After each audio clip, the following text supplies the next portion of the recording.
Hello friends, welcome to Meridian Overseas. Today we're going to discuss about the business courses which you can study in UK. We have with us Mr. Pavel Bawasar from University of East London, Regional Managers South Asia, and looking after admissions process and all the assistance you need from the university. Pavel Bawasar is there, Meridian Overseas is there, and we can help you with your admission process.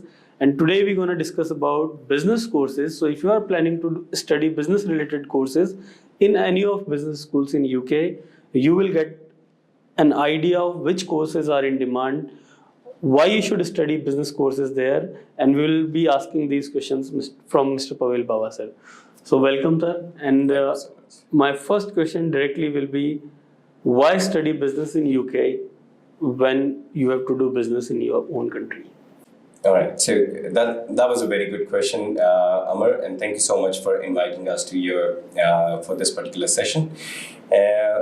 India does have good renowned institutes, but they have very limited seats available in comparison to the number of applicants or youth that we have who wants to pursue their business courses or MBA. Now, for that, what Indian institutes have done is they have developed national level entrance examinations. Like we have CAT, Common Aptitude Test, we have MAT, we have SNAP, we have SAT. There's so many. So lakhs of applicants every year, they appear for those tests, and only a few thousands they are able to secure themselves seats over there in those renowned institutes. Cool. While the remaining, they are left with private institutions. Right? They are good as well, but they are as expensive as UK modern universities like University of East London. Some private institutes in India are even more expensive than studying at the University of East London in the UK. But the benefit that an applicant can get when they are studying in the UK is the cultural diversity and the industry exposure. Now, the UK universities like UEL, we work very closely with our industry partners. Now, our industry partners also look at our students as their possible future employees. So, how they advise us on the curriculum and the teaching pedagogy is how we provide to our students as well eventually. And throughout the course duration, we ensure that our students, they develop from the professional point of view also, and not just their academic knowledge. We look into their digital proficiency, we look into their emotional intelligence, their critical thinking, their resilience. It's that we are able to provide them the jobs, but we also want to provide them, instill those skill sets in them that they are able to thrive through those jobs sustainably and exclusively. Now, for the business program, the best programs, the most in-demand programs in UEL in terms of business is MBA, MSc International Business Management, and Accounting and Finance. Now, each of this program, they have their own unique set. Like we have the industry partners like Amazon, Microsoft, Bloomberg, Siemens, General Electric. These are the kind of industry partners that we work along. When you say industry partners, what do you really mean by that? That means the students, they get a chance for industry visit in these companies. Prominent speakers from these companies, they come down to speak to our students to advise them on the recent trends in the industry. Also, these industries, they come down to the university to recruit for the employees. So we conduct extensive career fair on the campus during the month of November, October. And that's when more than 350 to 400 industry partners, they come down to interact with our students. Brilliant. So what you are saying is that if you study business courses in UK and if you have to do business in India, you get more practical knowledge, more industry partners are there, and which is very limited in India. So, but these things are there. What is one thing which you would like to say that, okay, if you want to do MBA in UK, and if I get a MBA admission in, let's say, since I'm from Jaipur, I get it done through Rajasthan University. What's the main core difference that will make me stand out in terms of recruiter eyes? Now, I'm sure you'll agree that the world has become smaller because of the digital transformation. Can't agree more, we are doing that. Exactly. Now, with this itself, you are able to reach out to students in every nook and corner of India or South Asia, let's say. Right. You have your viewership in Pakistan, in UAE, in Sri Lanka, in Nepal as well. Yeah. Now, you're able to reach them while sitting over here. Similarly, with the globalization, the world has become smaller. Now, it's not for every business, it's not just India. They're looking at their clients all over the world.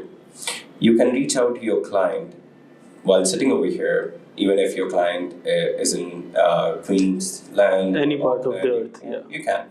Now, the idea is when you're studying over here in India, unless there is diversification, you won't be able to develop yourself from the cultural, global culture's point of view.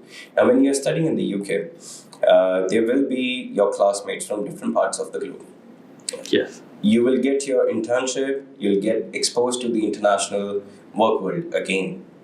Right? So that will give you an extra edge later on, even if you have planned to set up your own business in India and you want to have your clientele all over the globe.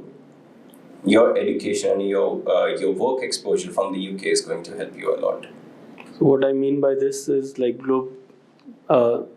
in era of globalization, if you have to be successful in business or to get a good job, you have to be a global citizen.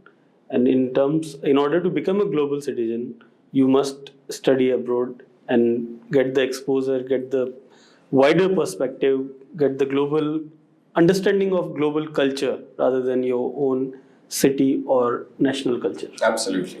Right. That too, when the cost of education is almost the same. Anyway, It is, I believe, because I've seen MBA cost in MBA, and you mentioned about accounting and finance. These master's courses are actually more expensive in India, True. in many of the colleges or universities, True. than in UEL. So there's less cost, and plus you are getting additional 2 years work permit, which is after your post graduation. So in those 2 years, if I say personally, you can get twice of what you have paid, because the minimum salary is around £18,000. Right. So you will get £36,000 in return in those 2 years. Absolutely. So you are not losing anything. For 3 years, you're preparing yourself. Even you come back to India, you have all the opportunities available. Absolutely. Another fact that I would like to inform to our students, our viewers, for accounting and finance, we do have recognition and accreditation from professional certified bodies like ACCA, CFA. Now, our students, when they complete their course from University of East London, they receive exemptions from these certificate programs when they sit for their examinations. So our students, they become few steps closer to becoming certified, CFA certified or ACCA certified, which are internationally recognized certifications. And I would like to add here that if you clear your ACCA, which is if you have to do CA in India, it takes you around 5 to 7 years. If you want to clear ACCA after getting master's degree from, as Pavel sir has said, you only have to clear 3 or 4 modules since you have done your master's in accounting and finance. It's not with the MBA, it's only with accounting and finance. So don't complain if you don't get the waiver after MBA. So that was amazing information, Pavel sir. Thank you so much for giving us insights about these courses. And these courses are available in September intake and January intake both every year, so you can apply. But make sure you apply early because UEL is in huge demand. There are around 7,000 international students applying for this course every year. So if you want to apply, come fast, come on time, at least before 6 months of the intake. You must apply because there's a long process, and that process will, there will be interviews, there will be cash letters, there will be offer letters. You have to show your funds, you have to clear your interviews with the academic staff. So there are so many things which are involved in this process, which will at least take you 6 months to get it done and on time. So thank you so much, Pavel sir, and we would definitely work with the students to make sure that they have a smooth process while taking admission at University of East London. But I really appreciate you informing the students that it's a long and hectic process. But I must also tell you guys, the staff at Meridian Overseas, they work very closely with the University of East London. Honestly, I've never seen a single complaint from any student. And the way they will support you stepwise and guide you as per the university's expectations will ensure that you move through the application funnel as soon as possible. Thank you so much, sir. Thank you, guys, and we'll see you soon.